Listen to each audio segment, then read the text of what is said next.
ओ मेरी क्यूटी तेरे होठों की सेंड कर फोटो, मैं मिस करूं चुम्मा तेरा। एक्चुअली क्या हो गया, 3,000 में गाना बनता कुछ नहीं। देख मैंने ज्यादा 3,000 में, 5,000 में, 10,000 में, 50,000 में, 1 लाख में, 3 लाख में भी गाना बनता। बट कितना बताई सुख ससुरा के गोरी रे, सैया हुए चांद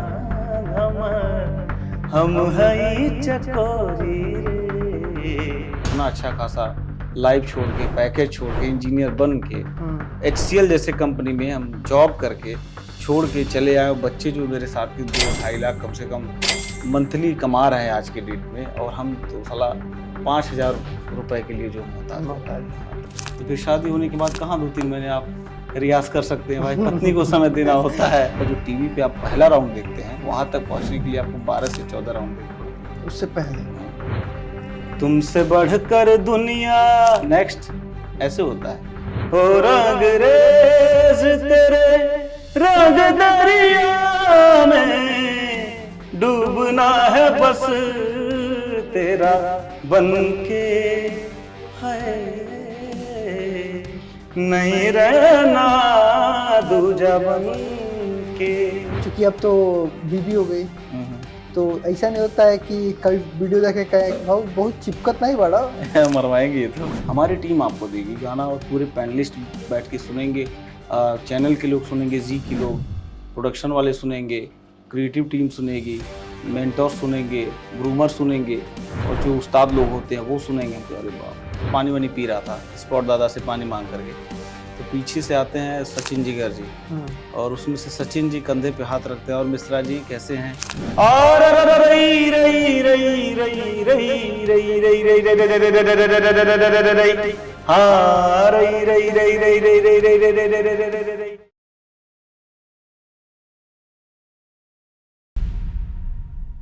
आप सभी का फिर से स्वागत है बतकही चौक पे। बतकही चौक पे आज हमारे जो मेहमान हैं वो रुपेश मिश्रा जी हैं। इनसे बात करेंगे, और बात के दौरान ही इनकी खासियत और इनकी उपलब्धियों के बारे में आपको पता चल जाएगा। मैंने जानबूझ के इसीलिए कोई ओपनिंग नहीं दी कि मैं अभी आपको बताऊं और आप पहले ही सोच ले, समझ ले। थोड़ा प्रोमो में समझ गए होंगे, लेकिन और भी नहीं बताऊंगा। तो बहुत बहुत स्वागत है आपका बतकही चौक पे, और आपके इस खूबसूरत प्लेटफॉर्म पे बतकही चौक पे, जो कि यूपी नहीं पूरे देश में अच्छा काम कर रहे हैं आप। आपका नाम गूंज रहा है, तमाम सारे पॉडकास्ट मैंने देखे हैं। तो आप बहुत अच्छा क्वेश्चन करते हैं, बहुत अच्छा, मतलब कैसे एराइज होता है क्वेश्चन का, वो आप बहुत अच्छा रखते हैं। लीजिए अब सवाल वहीं से आपको देते हैं। मैं सवाल बहुत वो सोचा था कि सिद्धार्थ नगर से उठाऊंगा, लेकिन नहीं। अभी मेरी बीबी ना कल मायके गई, तो मैं बहुत खुश हो गया। मैंने कहा कि चलो गाना लगाते हैं। हाँ। जब से गई है मायके, तो मैंने गाना लगाया। हाँ। तो फिर गाना लगाया तो मेरे को अभी तक पता था कि अरे यार पवन सिंह आए बॉलीवुड में, गाना गाया और आग लग गई। फिर वो जैसे ना नीचे दिख रहा था सिंगर रुपेश मिश्रा, अब मेरा दिमाग ठनका। मैंने कहा यार ये तो मैं कल तक इस पे कई इंटरव्यू किया पवन सिंह नाम से, और ये गाना मुझे बहुत पसंद है। 2 बार टी सीरीज ने अपलोड कर दिया, मिलियंस व्यूज आ गए, लेकिन रुपेश मिश्रा का है तो पवन सिंह होना चाहिए। फिर मैंने कहा एक काम कर, रुपेश मिश्रा को लाके पूछते हैं कि भाई ये गाना कैसे रुपेश ही मिश्रा बताए, पवन सिंह या रुपेश मिश्रा? नहीं, मैं बताता हूँ आपको। एक्चुअली ये गाना क्या हुआ, जब सारेगामा एक शो आता है जी टीवी पे, और उसमें क्या हुआ, मैं वो सब कहानी हम आपका आगे लेके आएंगे, पहले यहीं से पक्का मैं गाना बताता हूँ। जब वो सेट पे मैं था, तो बैक स्टेज होता है, तो मैं ऐसे मतलब पानी वानी पी रहा था स्पॉट दादा से पानी मांग करके, तो पीछे से आते हैं सचिन जिगर जी, और उसमें से सचिन जी कंधे पे हाथ रखते हैं, और मिश्रा जी कैसे हैं। अच्छा सचिन सर हैं, खाली है? हम कहाँ सर खाली हैं, और आजा स्टूडियो गाना करते हैं। हमको oh my God, Sachin Jigar के लिए गाना गाना। तो फिर बोले कल स्टूडियो आ जाओ, कल मैनेजर मतलब कॉल करेगा मेरा। मैं बोला सर बिल्कुल आता हूँ मैं। फिर उसके बाद कॉल आया, काफ़ी नर्वसनेस हो रहा था कि कैसा होगा कैसा नहीं गाना, हार्ट बीट बढ़ रही थी, पंप सेट की तरफ पंप। हाँ पूरा। और उसके बाद से क्या हुआ, फिर जब स्टूडियो पहुँचे और गाना मिला, गाना नोट डाउन किया। सर 1 घंटा दे दीजिए, बस मैं गाना सुन लूँ, थोड़ा सा गाना मैं स्कैनिंग कर लूँ, पूरा प्रॉपर ट्यून सुन लूँ। ट्यून सुना मैंने, और उसके बाद बोले गाना रेडी है? बोले हाँ सर रेडी हो गया, टेक करते हैं। जैसे ही स्टूडियो में घुसा, मैं देख रहा कि दिव्य कुमार गा रहे हैं। जो अभी बदलापुर में छल्ली कर दे सीना मेरा, बहुत बड़े सिंगर पर oh my God, Divya Kumar भी गा रहे हैं, ये गाना वही गा रहे थे पहले। तो फिर वो गा के चले गए। हम बोले कि उन्हीं का गाया वो गाना मुझे भी गवाया जा रहा है, और उनके आगे मैं कहाँ टिकूंगा। बट वो बोले बट तू अपनी मस्ती बस डाल देना इसमें, जैसे तू गाता है खाली मस्ती भर डाल दे इसमें। फिर मैं गाया, उसके बाद से मुश्किल से 1 घंटे में मैंने पूरा गाना गा दिया और गा लिया। फिर जो रिकॉर्डिस्ट थे मैंने पूछा कैसा आउटपुट आ रहा है, बोले बहुत अच्छा आपने गाया। फिर मैं जब आया, चला आया रूम पे, फिर मैं सोचा गाना रिलीज़ होगा या नहीं होगा, पता नहीं क्या, गॉड नोज बेटर वाला सीन था। तो फिर वाइफ से बोले हम कि यार गाना गा के आए हैं, और एक एक गाना बॉलीवुड में 5-6 लोग गाते हैं, बड़ा सिंगर भी गाता है वो गाना, न्यू कमर भी गाता है, स्क्रैच भी जाता है, अब प्रोड्यूसर पता नहीं किसकी आवाज़ को फाइनल करेगा। तो ये हुआ कि सडन से क्या हुआ कि पोस्टर रिलीज़ होता है टी सीरीज़ के ट्विटर हैंडल से, इंस्टाग्राम अकाउंट से और फेसबुक से। तो मुझे किसी ने वो भेजा स्क्रीनशॉट लेकर कि मेरे ज़िले का रहने वाला एक लड़का, कि ये आप हैं। तो मैं सोचा यार ये पोस्टर तो गाना वही है, सचिन जिगर हैं, बट इसमें पवन सिंह लिखा तो शायद कोई दूसरा रूपेश मिश्रा में भी हो सकता है। तो मैं ज़्यादा मतलब ये होती है ना कि ये उत्सुकता उत्साहित नहीं हुए, उत्सुकता नहीं जाहिर किए हम कि क्या होगा क्या नहीं होगा।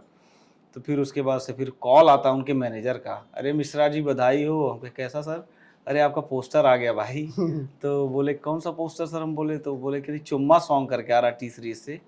हम बोले सर मेरा ही गाना वो? बोले हाँ आपका ही गाना है। बोले उसमें पवन सिंह भी हैं? बोले हाँ पवन जी भी आपके साथ गाए हैं, और बहुत बड़ी बात है कि आप और दोनों साथ में आ रहा है रूपाली जग्गा। तो फिर उसके बाद फिंगर क्रॉस थे कि उसमें कितनी लाइन मेरी होगी, कितनी लाइन उनकी होगी। तो एक होटल में एक म्यूज़िक कंपोज़र थे संजय विद्यार्थी जी, उनसे मैंने साझा किया, और सचिन वाल्मीकि कि ऐसा ऐसा सीन है। बोले अभी किसी को बताओ मत, गाना रिलीज़ होने दो, सुन लो उसको, उसके बाद बताओ। हम बोले सर पता नहीं 1 लाइन होगा कि 2 लाइन होगा, कितना कैंची लग गया होगा उसमें, कितना एडिटिंग पे चला गया होगा। बोले उसमें खाली एक वर्ड हो, नाम तुम्हारा है अगर जो, तो ये बहुत बड़ी बात है, तुमको ब्रेक मिल रहा है बॉलीवुड में। तो बोले हाँ सर ये ठीक है। तो गाना आया, तो पहले मैं पूरा गाना मैंने गाया था, मेरे नाम पे गाना लॉक हो गया था। तो अब ये क्या हुआ, उसके पहले पवन जी का गाना एक आया था आई नहीं, हाँ सुने होंगे आप, वो भी सचिन जिगर का था, स्त्री 2, हाँ सचिन जिगर का गाना था वो। तो आई नहीं काफी ब्लॉकबस्टर गया बहुत ज्यादा। तो ये जो प्रोड्यूसर थे विकी विद्या का वो वाला वीडियो है, उसमें एनिमल मूवी की जो एक्ट्रेस है तृप्ति दिमरी वो हैं, और राजकुमार राव, उसी के जस्ट 1 हफ्ते पहले ही हमसे उनकी मुलाकात हुई थी सेट पे। अच्छा। तो उनके लिए गाना गाना मेरे लिए बहुत बड़ी बात है। तो जब मैं गाया तो मैं सोचा यार पूरा गाना मैंने ही गाया था। तो जब शूट हुआ वो मेरे आवाज़ पे हुआ था, उसमें डांस पवन जी भी किए थे लेकिन मेरे आवाज़ पे ही किए थे। तो प्रोड्यूसर बोला नहीं यार इसमें पवन सिंह जी को लाओ, क्योंकि उनकी रीच ज़्यादा है और फैन फॉलोइंग ज़्यादा है, तो ये गाना उठ जाएगा और मूवी भी उठ जाएगी। स्त्री 2 हिट होने का कारण है आई नहीं, क्योंकि उनका जो यूपी बिहार में क्रेज़ है पवन जी का, वो आई थिंक भोजपुरी में अभी किसी का नहीं है, honestly speaking, as an artist आपको मैं बता रहा हूँ। तो उनकी रीच बहुत ज़्यादा है। तो आई नहीं जब से उन्होंने गाया वो 500-600 मिलियन गया, उसकी वजह से फिल्म का बजट यूपी बिहार में बहुत ज़्यादा देखा गया।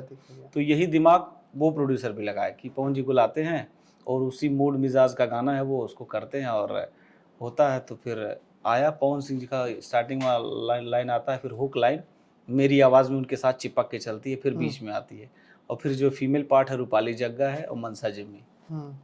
तो कितने देर का रहा पूरा उस गाने में आपकी हिस्सेदारी? वो जो मेरा by the grace of God hook line ही मेरा है, ओ मेरी क्यूटी।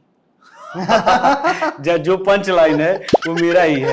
मतलब जो उस पूरे गाने को सजाता है, हाँ, वो नहीं होता सिंगार के बाद वो जो बिंदी है। हाँ, और मजे की बात ये है इस गाने की स्टोरी जो है सेट पे बताया गया, टीवी पे दिखाया गया, और मतलब बाकायदे जी ने प्रमोट किया, उस चैनल पे आया, और बाकायदे मीडिया बाइट्स उसके प्रीमियम में भी मैं गया, तमाम सारे एक्टर्स लोग आए थे, प्रीमियम होता है, रेड काउच होता, तो अलग ही फील था थोड़ा यार, बॉलीवुड सेलेब्स के बीच में बैठना। तो एक बार जब इतना हमने जिस गाने के बारे में बात कर लिया, हमारे दर्शकों को एक बार सुना भी दीजिए।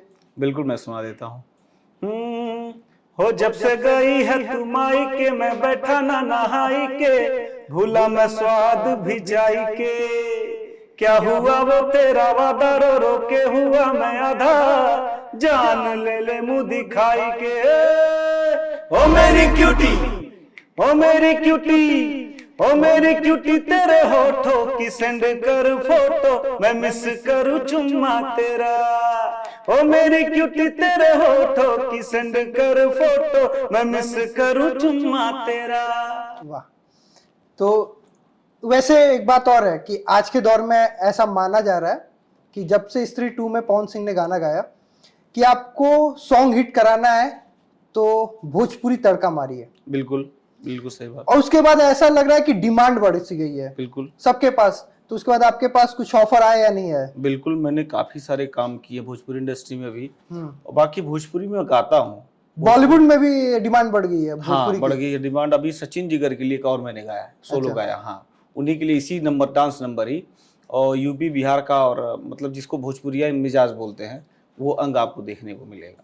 अच्छा, वो भी था क्या कि एक दौर था कि भोजपुरी को बहुत हे नजर से देखा जाता था। हाँ। और वैसे सॉन्ग भी बनते थे, थोड़ा वो आता नहीं था, बोल्डनेस नहीं आता था, बस ऐसा लगता था कि गाने ऐसे, लिरिक्स ऐसे होते थे कि ठीक है। लेकिन फिर धीरे से क्रेज शुरू हुआ जब आप बीटेक करने गए।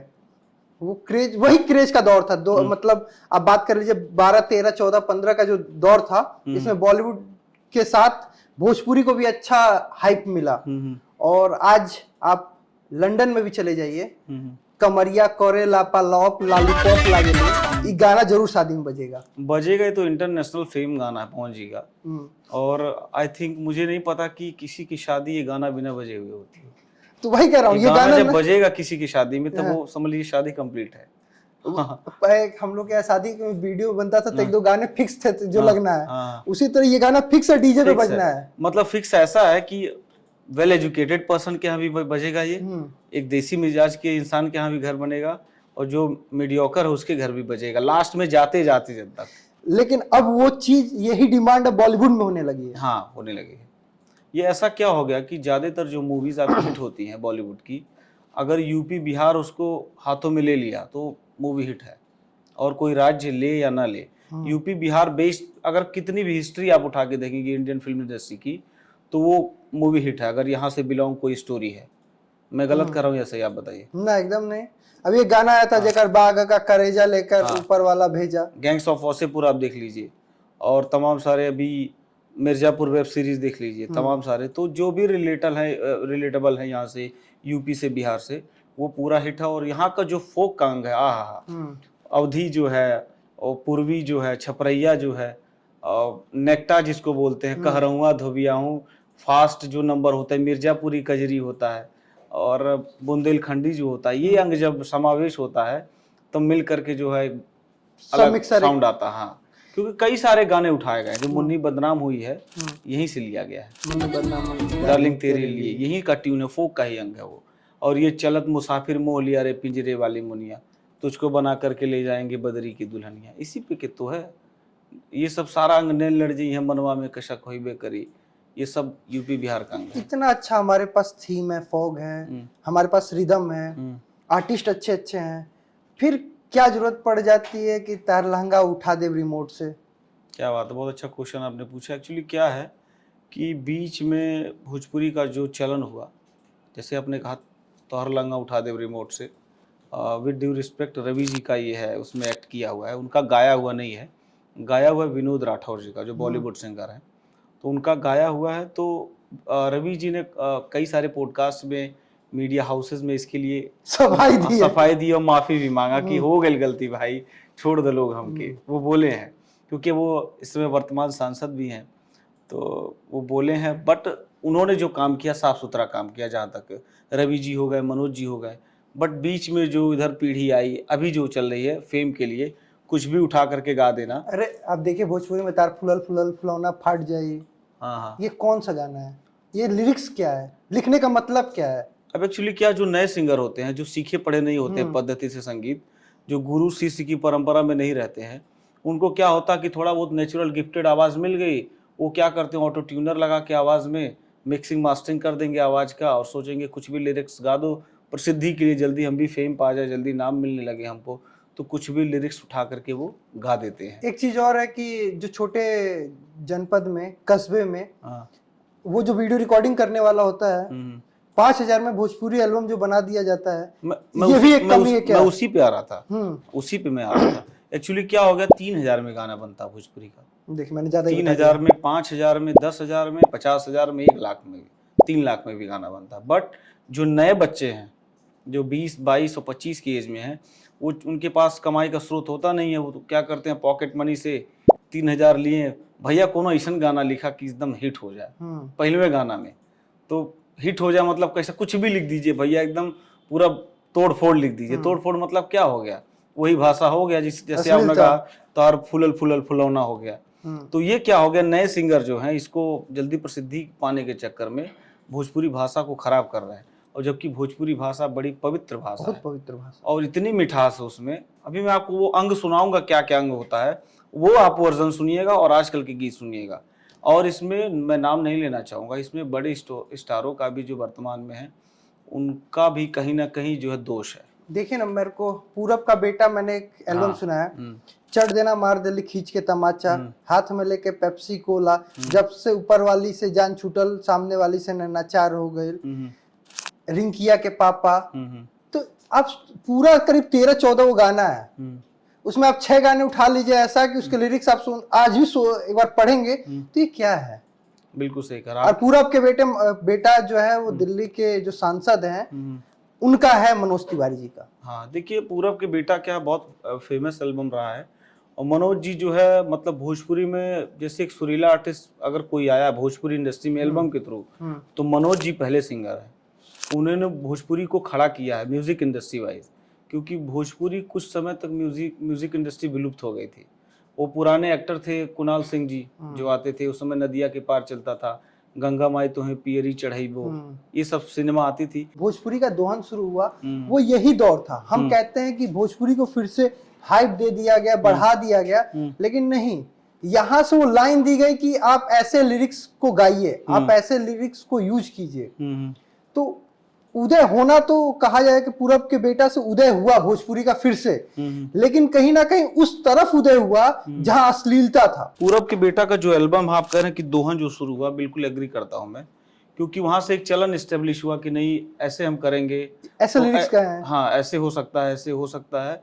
फिर बाद में मनोज जी तो गा के चले गए, सांसद बन गए अपना, एक मतलब ऐसा गा के गए, ना ज्यादा ओपन माइंडेड ना ज्यादा ऐसे मीडियोकर टाइप गा के गए वो।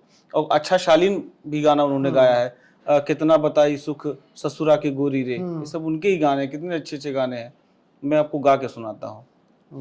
ये देखिए उनका रचना, आप सुने नहीं होंगे, कितनी अच्छी प्यारी रचना है। और उसके बाद ये सब भी गाए हैं, वो भी मान लीजिए बीच में थोड़ा सा टेस्ट देने के लिए ऑडियंस का गाए, बट वो एक थोड़ा सा मर्यादा में गाए।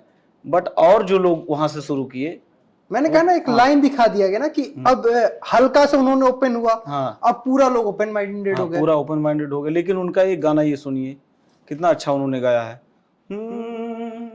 कितना बताई सुख, कितना बताई सुख ससुरा के गोरी रे, कितना बताई सुख ससुरा के गोरी रे, सैया हूँ चाँद हम हई चकोरी रे, कितना बताई सुख ससुरा के गोरी रे, सैया हूँ चाँद हम हई चकोरी रे। ये सब गाने मनोज जी ने भी गाए हैं और क्या क्या जबरदस्त चीज उन्होंने गाया है। बट वो एक अच्छे सिंगर हैं, क्योंकि मैं भोजपुरी में किसी को सुना हूँ ऑनेस्टली स्पीकिंग तो मनोज जी को ही सुना, मैंने उनको ही फॉलो किया बचपन से। और उनकी जो गायकी वहां से आई, उनको फॉलो किए, पवन जी फॉलो किए, तमाम लोग फॉलो किए कि नहीं यार एक सुरीला आर्टिस्ट है भोजपुरी में, भोजपुरी एल्बम इंडस्ट्री को खड़ा करने वाले मनोज जी हैं। और ससुरा बड़ा पैसा वाले से भोजपुरी फिल्म इंडस्ट्री जीवंत रही। मनोज जी का ही एक जो सॉन्ग है मुझे बहुत पसंद है, वो जो नहीं है कि बबुआ हमारा डीएम हुईन, ना ना सोहर सोहर। एक बात और है, जो भोजपुरी का रस है ना वो सोहर में आपको मिलेगा। सोहर, हाँ। और वो सोहर मेरा खुद का अपना बहुत पसंदीदा है। मतलब जब भी, अभी तो पंचायत 2 में भी उस गाने को, उस लाइन को यूज किया गया था उन्हीं की आवाज में, ऐसा मनोहर सुंदर मूरत ऐसे कुछ करके है। तो वो शानदार है। लेकिन मैं उनका विरोध नहीं कर रहा हूँ कि वो अच्छा नहीं गाते हैं। मेरा कंसर्न बस इतना था कि भोजपुरी उस तरफ चला गया। बिल्कुल। चलिए ठीक है, भोजपुरी अब जिधर भी गया, अब उम्मीद है आप जैसे युवा के कंधे पे भोजपुरी है, और बॉलीवुड में अब ऐसे ही किस जो आप लोग ने अभी चुम्मा जैसा लाया, उसी तरह कोई दूसरा आप चुम्मा लेके आए, स्मूच मत लाइएगा बस। तो अब सिद्धार्थ नगर से मुंबई बहुत दूर है, बहुत दूर है। मन से तो, मन की गति से तो बहुत जल्दी पहुंचा जा सकता है, लेकिन अगर फ्लाइट भी लेना हो तो गोरखपुर पहुंचना पड़ेगा और वहां से आप लेंगे, और ट्रेन लेना हो तो भी बहुत दूर है। बहुत दूर है। ये सफर कैसे तय हुआ? और आपने तो बाया आप दिल्ली गए। नहीं, पहले क्या है, मैं बचपन से आता हूँ, आपको सुनाता हूँ, क्योंकि बचपन में मैं तकरीबन 5-6 साल का था, मामा का मेरे तिलक था। ठीक है। तो तिलक में क्या हुआ, हम थोड़ा गाते थे बचपन में, 2-3 साल के थे, तो पापा के सीने पे चढ़ के हम बोलते थे, पापा थोड़ा काले सुना दीजिए और थोड़ा सा ये सुना दीजिए, क्या बोलते हैं इसको, आंखों सुना दीजिए। तो पापा सुनाते थे, हम काले हैं तो क्या हुआ, दिल वाले हैं। अच्छा। तो वहीं से शुरू हुआ चलन, फिर हम गाने लगे, घर में गुनगुनाने लगे। तो मामा का हमारे तिलक था। इस समय बहुत बड़े वो कथावाचक हैं, आस्था चैनल पे आते हैं, आचार्य संतोष शुक्ल जी महाराज। अच्छा। आप शायद देखे भी होंगे टीवी पे। तो उनके तिलक में लोग स्टेज पे कुछ आर्टिस्ट आए थे गाने। उस समय ऑर्केस्ट्रा चलता था, बड़ा गजब ऑर्केस्ट्रा होता था। वो सुनने वाला ऑर्केस्ट्रा होता था, देखने वाला होता था, नाचने वाला नहीं होता। नहीं, एकदम दिखने वाला, जैसे होता है कि सभ्य ऑर्केस्ट्रा जिसको बोलते हैं, कि लोग बैठ के सुन रहे हैं, में नाटक होते थे। हाँ, बैठ के सुनने वाले लोग होते थे। तो लोग खड़ा कर दिए और माइक दे दिए हाथ में, अब गाओ। उस समय गाना चला था इनका, अब तक बाबूजी के बात न सुहाला, कहला पे तीत लागेला, बगल वाली जान मारेली। 2002 या 3 की बात है ये, और धनंजय मिश्रा जी का कंपोजिशन था। तो हम गाए, अब पूरा दोनों आगे का जेब जो है नोटों से भर गया। अच्छा। तो हम सोचे यार बढ़िया सिस्टम है, 10 मिनट गाओ, ऊपर नीचे जेब जो है भर लो, इधर आगे भर लो, फिर लेकर क्या पैसा ऐसे पकड़ के हम रात भर सोए। फिर उसके बाद जब देखे कि हुआ, फिर कोई चुरा ले जाएगा। आप सब देख रहे थे, जितने छोटे बच्चे थे हमारे साथ के, सब देख रहे थे कि बड़ा पैसा पाया है यार। तो कोई मांग रहा था यार दे दो हमको, उसमें 5-5 का नोट चला था, ताजा ताजा। तो फिर मम्मी को ले जा करके दिए, और मम्मी जो है गायब कर दी कहीं। अब हम लगे रोने, फिर हमारे नाना बोले, अरे बेटा मत रो, ये तुम्हारा नोट है, ये लो कड़ा कड़ा नोट लो। हम बोले नहीं, हमारा पैसा हुआ चाहिए हमके, जो नोटिया राल है, बोलते नहीं है तोतली भाषा में। तो फिर उसके बाद से दिए वो पैसा, तो उनको लगा लोगों को नहीं, ये संगीत में भी आगे जा सकता है। तो फिर जो है वहाँ से नाम मेरा मेंशन हुआ, जागरण चलाते थे हमारे मामा। तो नाम जब मेंशन हुआ तो अलग ही मूवमेंट था। मतलब अब वो जागरण चलाते थे कि जहाँ जहाँ जागरण हुआ, हाँ, ले जाएंगे, 5 मिनट का रोल आपको भी मिलेगा। हाँ, तो वो ले गए 2-3 जागरण में। तो फिर उसके बाद से लोग सुने कि यार छोटा, इसको लोग पसंद कर रहे हैं। तब तक आपने कोई म्यूजिक सीखना शुरू नहीं किया? नहीं, मैं पढ़ाई में था। अच्छा। ऐसे ही मतलब अटरंडम जिसको बोलते हैं, अल्टरनेटिवली चला जाता था मैं, तो गया गाता था। तो फिर मामा हमारे घर सीखने आते थे गुरुजी से। तो हम चाय पानी पिलाते थे, तो पिताजी बोले सीखोगे? तो हम बोले हाँ सीखेंगे। तो गुरुजी आवाज़ चेक किए, बोले तो बड़ा सुरीला आर्ट, मतलब गला है इसका। सीखना स्टार्ट कर दिए क्लास 8 से, फिर 8 में सीखे, 9 में, 10 में, कक्षा 10वीं में, फिर 11वीं 12वीं में फिर गैप हो गया, बीटेक करने चले गए। कहाँ से अचानक सीखते सीखते ये ख्याल आया कि अब चलिए बीटेक शायद सॉफ्टवेयर इंजीनियरिंग से? हाँ, CS ब्रांच से किए, मैं उसी पे आ रहा था। तो करते करते जो है कि ये हुआ, पिताजी ने कि एक क्वालिफिकेशन, अच्छा एजुकेशन जरूरी है लाइफ में, और ये म्यूजिक तो पार्ट है, बट एजुकेशन जो है कम्प्लीटली होना जरूरी, क्योंकि घर में सभी वेल एजुकेटेड है। हाँ, सब सरकारी नौकरी वाले आपके हैं। तो हमारे भाई जो है, कजिन अनूप मिश्रा और मैं, दोनों साथ में बीटेक करने का, दोनों साथ में रहते थे। ये हुआ कि दोनों साथ में रहेंगे तो एक साथ रहेंगे, थोड़ा सा एक दूसरे को हैंडल कर लेंगे। तो वो भी क्लियर किया, हम भी क्लियर किए। बस उसी के दौरान ही, बीटेक के दौरान ही 2013 में हमको एक मिस्टर एंड मिसेस 2013 आया, स्टेट लेवल चैंपियनशिप दिल्ली का आया। तो उसमें ऑडिशन देते देते देते जो है मैं स्टेट लेवल चैंपियन बना। 2013 मिस्टर दिल्ली बना, और 5 लाख रुपया मैं इनाम जीता। तो जब जीते हम, तो पूरे सेमेस्टर का फीस हाँ, निकाल हाँ, पूरा निपटाए, खूब खर्चा किए, खूब नया नया जीन्स लिए, 4000 का जीन्स, 5000 का जीन्स, समझ रहे, एक शौक होता है, नया नया ब्लड उस समय रहता है, 20-22 साल का एज। अच्छा, 2013 में आप सुर संग्राम भी पहुंच गए? हाँ, तो उसी पे मैं आ रहा था। 2013 में सुर संग्राम, और 2024 में सारेगामापा। करीब 1 दशक, 1 साल, 11 साल का सफर। कुछ ज्यादा नहीं लग गया पहुंचने में? बहुत ज्यादा समय लग गया। एक्चुअली क्या हो गया, इतना समय लग गया कि मेरे घर वाले भी थोड़ा सा उनके मन में क्वेश्चन अराइज हो गया था। क्या ये सवाल अभी मेरा पूरा नहीं हुआ, क्या बस ये इसलिए था कि आप सिद्धार्थ नगर से हैं? देखिए इसका तो कारण होता है क्योंकि मेरे घर में जो है कोई भी मतलब म्यूजिकली बिलोंग फैमिली नहीं है मेरी, नॉन म्यूजिकल फैमिली है, दूर दूर तक कोई नाता नहीं है।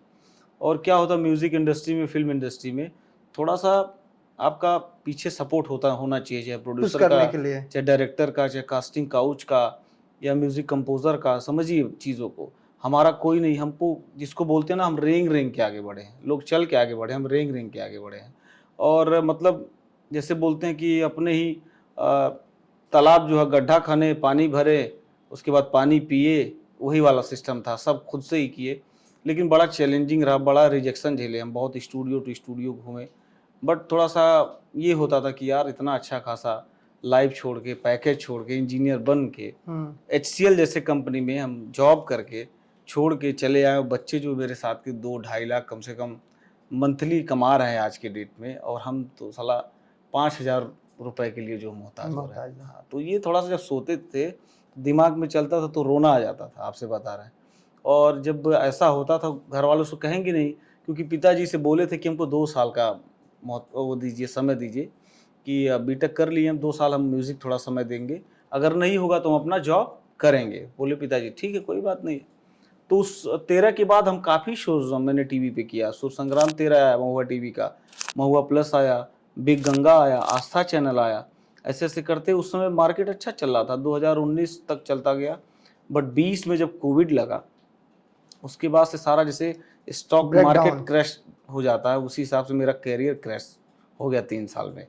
तो थोड़ा सा वो डिप्रेशन वाली फीलिंग आ रही थी कि यार क्या हो रहा है, ना इधर में रहेंगे ना उधर में रहेंगे, आस पड़ोस के लोग जो है कहेंगे गए थे गाना गाने, किसी लायक नहीं हुए। मिडिल क्लास फैमिली थोड़ी टिपिकल ऑर्थोडॉक्स सोच की होती है कि यार नहीं कुछ कर पाया, गए थे बहुत बड़ा सपना लेकर के। तो ये तमाचा रहेगा मेरे ऊपर भी, मेरे माता पिता के ऊपर भी। तो हमारे माता पिता का भी सब्र टूटने वाला ही था कि वो बोल रहे थे कि यार कुछ तैयारी भी कर लो, कुछ फॉर्म भी डाल दो। तो बताओ यार, इतना अच्छा 7 साल करियर गया, नाम मिला, फेम मिला, पैसा मिला, शोज मिला, बट ये 3 साल जो ब्रेक डाउन हुआ, इसमें सब जो है क्वेश्चन खड़ा कर रहे हैं, यार नहीं हो रहा, नहीं हो रहा। जब आप कुछ करते हैं, सफलता में आपके साथी सभी होते हैं, जब आप सफलता में आप अकेले। जब वो 6 साल अच्छा गया ना वो पीरियड, सब कहें क्या बात है, बहुत बढ़िया है, तो इस अच्छा किया, ये फील्ड चूज किया। लेकिन जब वो 3 साल मेरा जो ब्रेक डाउन हुआ, उसमें सब क्वेश्चन किए कि, क्योंकि जब आप कुछ करते हैं और तो लोगों की एक्सपेक्टेशन आपकी बढ़ने लगती है, उम्मीद बढ़ने लगती है आपकी फैमिली की, नहीं और। बट वो 3 साल ऐसा गया मेरे साथ कि वो सब लोग कहने लगे कि नहीं थोड़ा सा ये भी ट्राई करिए, वो भी करते रहिए। हमको बताइए, भोजपुरी में कहाल बजे कर चेहरा ना देखे करे सुझाव ले था। तो वही 3 साल गुजरा तो ये डिसाइड हुआ कि नहीं, यहाँ ज्ञानी सभी हैं, ज्ञान की कमी नहीं, ज्ञान देते भारत सुझाव का देश है। भारत सुझाव का देश। नहीं, आप कुछ दिन पहले अगर आप उत्तर प्रदेश में आते तो लखनऊ जैसे आप उतरते, लखनऊ एयरपोर्ट पे एक लाइन लिखा था, ये उत्तम प्रदेश है, या ज्ञानियों की कमी नहीं है। एग्जैक्टली। अब जैसे उतरते करीब 3-4 साल पहले कोविड, तो वो लगा हुआ था उत्तर प्रदेश पे, तो उसके लिए टेंशन। तो फिर ये कहाँ से हुआ, मतलब कोविड के बाद आप घर पे भी आ गए, फिर रीस्टार्ट कहाँ से हुआ? हाँ, उसी पे मैं आ रहा था। रीस्टार्ट एक्चुअली क्या हुआ, मतलब ये हुआ कि डिसाइड शादी हो जाए। अब माता पिताजी बोले शादी कर लो, हाँ शादी कर लो। एग्जैक्टली। पिताजी बोले क्या, मतलब किसी के भाग्य से भी आगे बढ़ा जाता है, कर लो शादी। महिलाओं के भाग्य से आदमी ज्यादा बढ़ता है। हाँ, तो सुनिए हम क्या बताओ, बड़ा कठिन काम है। तो हर तरफ से जिसको बोलता है डोरी कसना चारों तरफ से कि नहीं शादी कर ही लो, अब कहाँ करोगे, नहीं करोगे, कोई हो तो बताओ। बोले कोई नहीं है, ऐसा कुछ नहीं है। तो किसी को विश्वास ना हो कि भाई 21वीं सदी का लड़का है, बीटेक किया है, फिल्म इंडस्ट्री में, ऐसा हो ही नहीं सकता कोई ना हो, इतना तो दूध का धुला नहीं होगा, ये लोगों को ही लग रहा था। बट हम बोले जेन्युइनली कोई नहीं है और मुझे थोड़ा समय चाहिए, क्योंकि मेरा करियर अभी थोड़ा उथल पुथल हो रहा। तो जब ये हुआ कि हाँ शादी हो जाए, तो हम बोले ठीक है शादी करेंगे, बट एक बार देखेंगे हम, इतना तो मेरा बनता है। तो गए देखने उनको खाटू श्याम के मंदिर में, वो बैठी थी, काफ़ी नर्वस थी वो कि क्या होगा मेरे साथ, क्या नहीं, यस होगा या नो होगा। तो हम पूरा सारा क्वेश्चन उनसे पूछे कि देखो मैं म्यूज़िक इंडस्ट्री में जा चुका हूँ, मेरी क्वालिफिकेशन ये है और बीटेक किए हैं, नौकरी करके छोड़ दिए हैं और म्यूज़िक इंडस्ट्री में करियर बना रहे हैं, साथ में रहोगी, संघर्ष भरा जीवन है, अगर रह सकती हो तो रहो, और बाकी भगवान की कृपा से परिवार से संपन्न है एकदम हम पूरा। दो रोटी मिलता रहेगा। हाँ, फर्स्ट क्लास एकदम, इतना पिताजी बना दिए हैं। लेकिन पिताजी के भरोसे नहीं ना रहना है, एक थोड़ा एक एज फैक्टर होता है, कब पैसा ले, कितने समय तक ले, कहाँ ले, तो एक आत्मसम्मान की बात आ जाती है कि अब नहीं लेना है 25 के बाद। पूर्वांचल देखिए, इसको यहीं पे रोका। पूर्वांचल का ब्राह्मण है, पूर्वांचल के ब्राह्मण में इतना हनक होता है कि कुछ ना ही घरे जाए खेती करब और जिस खा ले। नहीं तो ये मेरे अंदर नहीं था, आपसे बताओ, मेरे अंदर ये था नहीं, मुझे अपना खुद का करना है। पिताजी तो जो बना गए फर्स्ट क्लास, उनका भी समाज में बहुत बड़ा नाम है हमारे पिताजी का, तो उससे ऊपर मैं सोच रहा था कि उससे ऊपर कुछ हो। अब कब तक पिताजी के सहारे रहा जाएगा, हाँ, उनके नाम के पीछे या उनकी कमाई के पीछे। तो एक आत्मसम्मान की बात आ गई खुद के लिए कि अब नहीं लेना है, तो वहीं से शुरू हो गया। फिर शादी वादी किए, और शादी करते करते फिर 23 में एंगेजमेंट हुआ जब मेरा, तो उसके बाद फिर जी टीवी पे एक सारेगामापा शो आता है, जहाँ से श्रेया घोषाल जी निकली हैं, सोनू निगम एंकरिंग किए हैं, आदित्य नारायण, कुणाल गाजावाला, भीगी होठ तेरे जिन्होंने गाया है, शान, ये तमाम लोग निकले हैं वहाँ से। तो मेरा बचपन से ड्रीम था यार, मुझे वहाँ जी टीवी सारेगामापा पे गाना है, क्योंकि भोजपुरी का लगभग सारा शो हम गा चुके थे टीवी पे, कुछ बचा नहीं था। तो हम सोचे अब इसके ऊपर क्या, और मुझे वैसा ओपन गाने आता नहीं है भोजपुरी में। थोड़ा सा मेरा ये फंडा है कि 2 लोग कम जाने, 2 पैसा कम कमाए, लेकिन एक आत्मसम्मान से रहे, समाज में बैठने लायक रहे, शिक्षित वर्ग में बैठने लायक रहे एज ए आर्टिस्ट। तो इस वजह से मैंने कभी एल्बम को उस तरीके से नहीं लिया कि ये गा के मैं आगे जाऊं, जबकि अब मेरा जो अभी का मतलब प्लान है कि अच्छी अच्छी साहित्यिक चीज़ों को गा के मैं आगे बढ़ूँ। उसके बाद से ये हुआ, एंगेजमेंट हुआ 2023 में, तो ये कि सारेगामापा आ रहा 23 में, तो ये लखनऊ में ही ऑडिशन उसका दिए। तो एक राउंड तो निकल गया, 2 राउंड, फिर दिल्ली फिर बुलाया जाता है, तो फिर वहाँ गए तो रिजेक्ट हो गए हम। तो जब रिजेक्ट आदमी होता ना किसी शो में, तो बहुत बुरा लगता है, आपसे बताया। उसके लिए भी मैंने तैयारी की थी 2-3 महीने जम के, तो रिजेक्ट हो गया। कई करोड़ों लोग आते हैं, मतलब इतने तैयार सिंगर आते हैं, आप सोच भी नहीं सकते, आपकी कल्पना से परे सिंगर वहाँ आते हैं जो छट जाते हैं वहाँ। हमसे अच्छे गाने वाले लोग हैं इस वर्ल्ड में। वो होता है day at the same moment, कैसा आप गाते हैं जजेस के सामने, उस पर ना आपको जज मार्क मिलेगा। कई लोग अच्छा गाने वाले वहाँ नर्वस हो जाते हैं सामने, तो वहाँ रिजेक्ट आ गए, हम नर्वस हो गए थे, इस वजह से हम छट गए। तुम बोले इसको ओवरकम कैसे किया जाए, क्या किया जाए, तो फिर गुरुजी हमारे बोले कि इतना रियाज कर दो कि डर का कोई संभावना ही ना रहे। गुरुजी हमारे बोले, इतना ही वो मेरे दिमाग में, दिल दिमाग में बैठ गई वो चीज़ें। आए घर पे कमरे में बंद होके खूब रियाज किए इंगेजमेंट के बाद, और रियाज किए। फिर उसी दौरान शादी मेरी 2024 में हो गई। तो फिर शादी होने के बाद कहाँ 2-3 महीने आप रियाज कर सकते हैं भाई, पत्नी को समय देना होता है, तब दूसरा रियाज चलता है। उसके बाद से जो है फिर वो चली गई माता जी के यहाँ, फिर समय हमको मिल गया कि अब 24 का सारेगामापा आ रहा है। जब से गई है तू मायके, हाँ, मायके गई समय मिल गया। यार बहुत घेराव तगड़ा करते हैं ये भी। तो उसके बाद से जो है 24 में जो है फिर सारेगामापा आने वाला था। 2-3 महीने जम के रियाज किए, इतना रियाज किए कि दाढ़ी बाल सब बड़ा हो गया था, और मुंह से थोड़ा सा ब्लड आने लगा। गुरुजी को बताया कि ऐसा ऐसा हो रहा है कि ब्लड आ रहा है मुंह से। बोले कि रुक जाओ कुछ देर, 1 हफ्ता, नहीं तो वोकल कॉर्ड खराब हो जाएगा तुम्हारा। हम बोले कि गुरुजी आप ही बोले थे कि इतना रियाज करो कि डरो मत, मतलब डर ही अंदर से खत्म हो जाए, तो वही हम कर रहे थे। बोले नहीं, इसका कहने का मतलब थोड़ी दिन रात वही करो, कुछ दिन रेस्ट करो, गले को आराम दो। तो आराम दिए। फिर उसके बाद से 24 का सारेगामापा आया, लखनऊ में ही फिर ऑडिशन दिए। 15,000 बच्चों में मात्र 2 लोग सेलेक्ट हुए थे यूपी से, लखनऊ से खाली, जिसमें हम थे। फिर दिल्ली गए, 4 राउंड वहाँ हुआ। फिर मुंबई 4 राउंड हुआ। जो टीवी पे आप पहला राउंड देखते हैं, वहाँ तक पहुँचने के लिए आपको 12 से 14 राउंड देने पड़ते हैं। उससे पहले छटैया होती है कई करोड़ों लोगों में से। आप एक लाइन गाए, जैसे गाएंगे तुमसे बढ़कर दुनिया, नेक्स्ट ऐसे होता है। कोई गाना गाए, आप ये गाए कि पग घुंघरू, नेक्स्ट मॉरल डाउन हो जाएगा आपको, मोरल पूरा टूट जाएंगे आपकी, ये क्या सुन रहा है, इसको कुछ आता भी है। बाहर लोग कहते हैं गए यार 1 मिनट सुना नहीं, नेक्स्ट कर दिया, बड़े अपने आप को बड़ा जज बना हुआ है। अब वही जो शार्पनप होगा, क्योंकि 15,000 25,000 बच्चे आते हैं, सबको सुनना होता है आपको। तो बोलते हैं कि पूर्वज लोग बोलते हैं कि चावल के हंडी का एक ही दाना टुआ जाता है, हुआ कि नहीं हुआ है। तो हम कहे कि क्या किया जाए, तो गुरुजी बोले थोड़ा सा मुश्किल से 5 से 6 सेकंड का आलाप मार के तब गाना, ज्यादा आलाप भी मत गाओगे, नहीं तो फिर भी छाट देगा वो, इतना तो समय क्या नहीं देगा। आपने लखनऊ में किया? लखनऊ में हम क्या किए, एक गाना है श्रेया घोषाल का, जावेद बशीर का, शंकर महादेवन की कंपोजिशन है, वो रंगरेज तेरे रंग दरिया में, एक बार भाग मिल्खा भाग का है। कैसे आपने ऑडिशन दिया था एक बार? जैसे है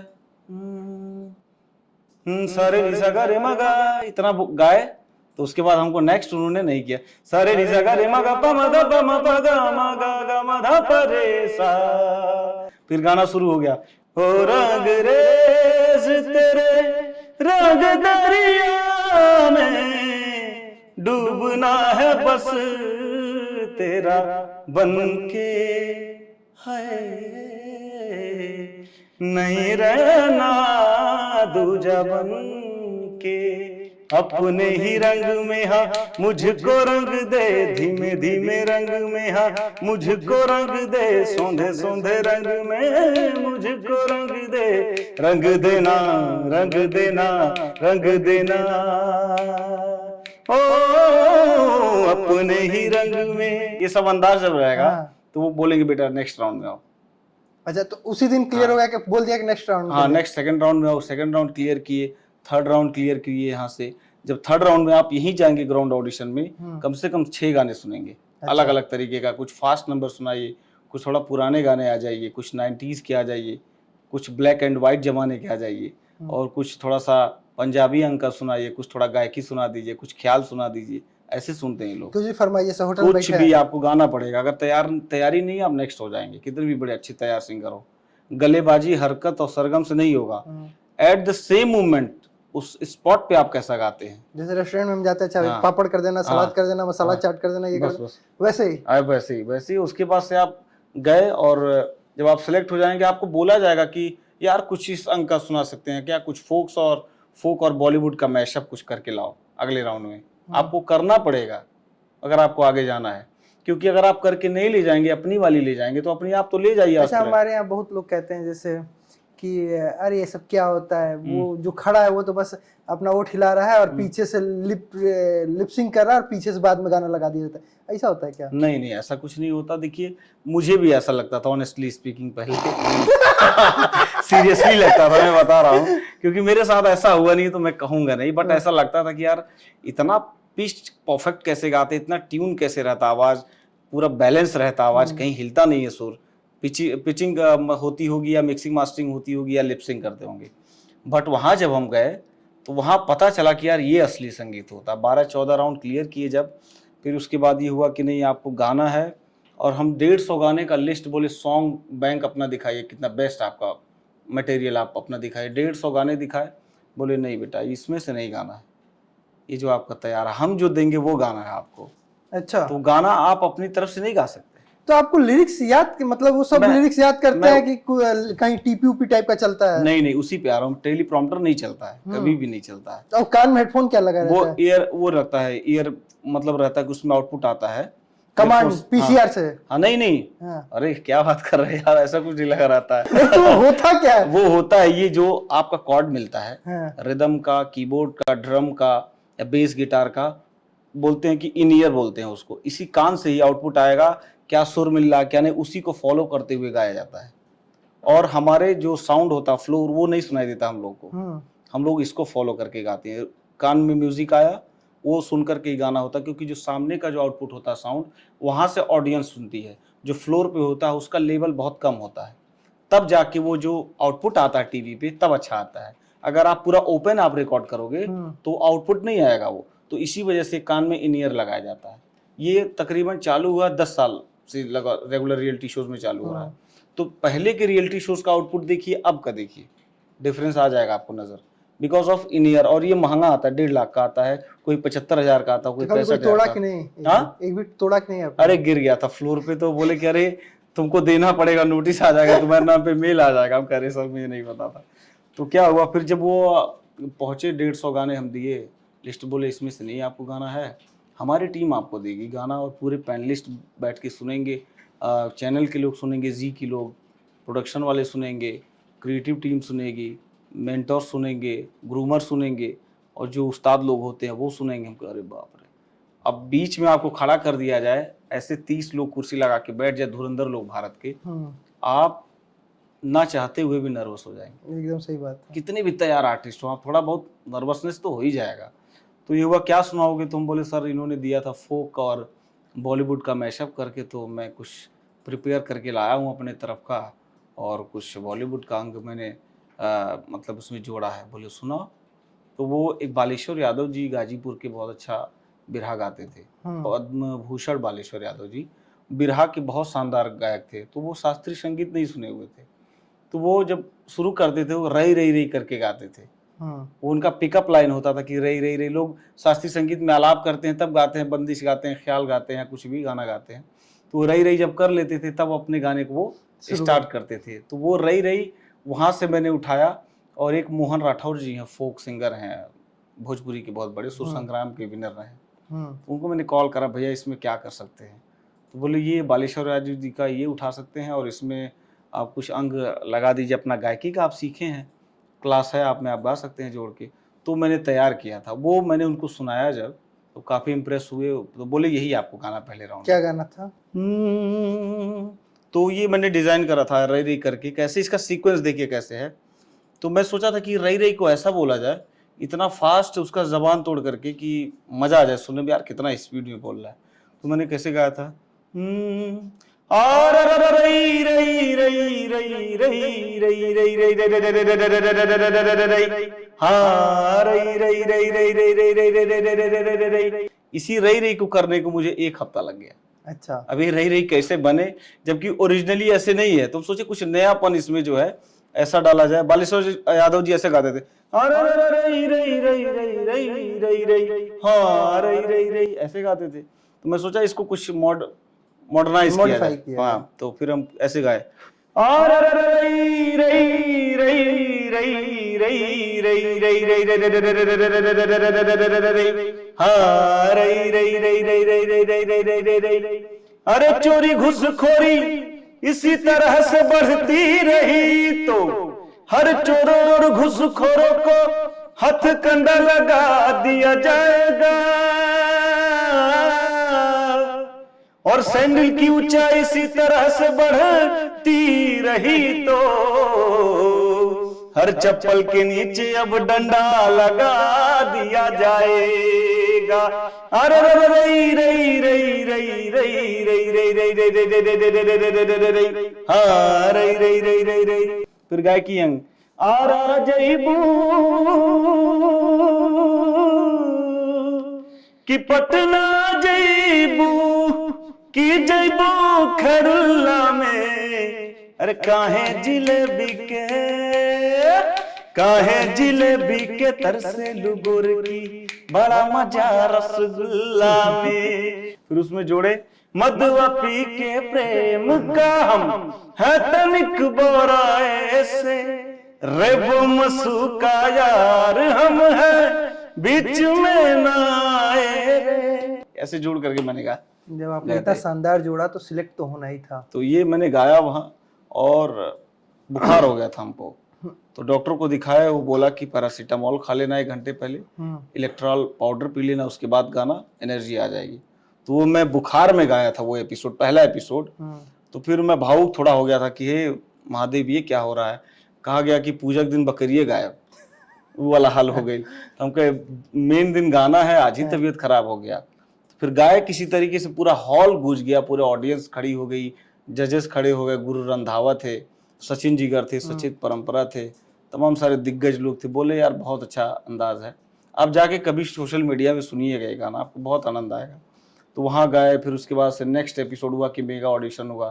फिर अगले दिन हम एडमिट हो गए, डेंगू हो गया। अच्छा भाई, डेंगू वाला सीन देख रहा था तो मेरे को ये ख्याल आया कि पूरा सच में स्क्रिप्टेड तो नहीं है, जिस हिसाब से आपका वो पूरा सीन चल रहा था। वाइफ को आपके बुला दिया गया था, वाइफ आई थी, आपने उनसे वीडियो कॉल का जो सीन शूट हुआ था, तो वहां से मेरे जहन में आया कि अच्छा क्या ऐसा होता है क्या कि जो रियलिटी शो होता है, जैसे कहते हैं लोग बिग बॉस भी स्क्रिप्टेड होता है, सारेगामापा स्क्रिप्टेड होता है, तो कहीं ये स्क्रिप्टेड तो नहीं होता है? नहीं, देखिए स्क्रिप्ट होता है, बस स्क्रिप्ट उसके लिए होता है कि जैसे मतलब क्या क्वेश्चन पूछना आपसे, जजेस पूछ सकते हैं उनसे कि मतलब आपके जीवन में ये क्या होता, क्योंकि जजेस को तो पता नहीं रहता पहले राउंड में आप कहाँ से हो क्या हो।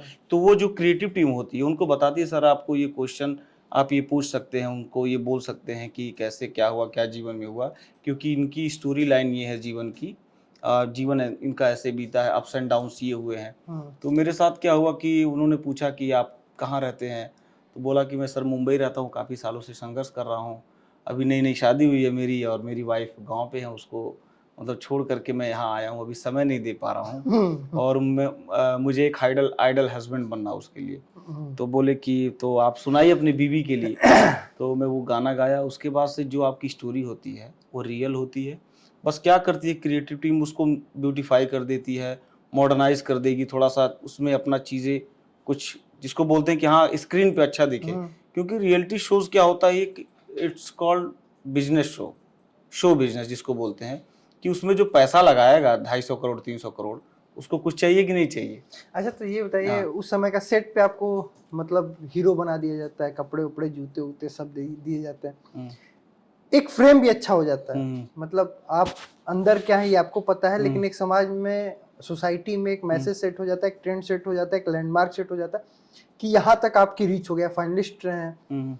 तो जितने भी आपके जानने वाले हैं, चाचा मामा फूफा दादा, ये सब बड़े तरीके जी मैं बड़का, तो वो उस हिसाब से बिहेव भी करते होंगे। नहीं वो आप पे निर्भर करता है। नहीं वो बिहेव ऐसा, मतलब हम भाई पूर्वांचल के, हमरो घर देवरिया, जितना दोस्त यार बानू सोचत ना, अरे गाँव तब बड़का जगह पैसा ढेर हो भैया, तनी सा काम सुना 5,000 रुपये भेजते, उस जगह हम फसल बानी, तनी काम बा भैया, वो नया गाड़ी लेवे के रहला, तनी 10-20,000 रुपये देता।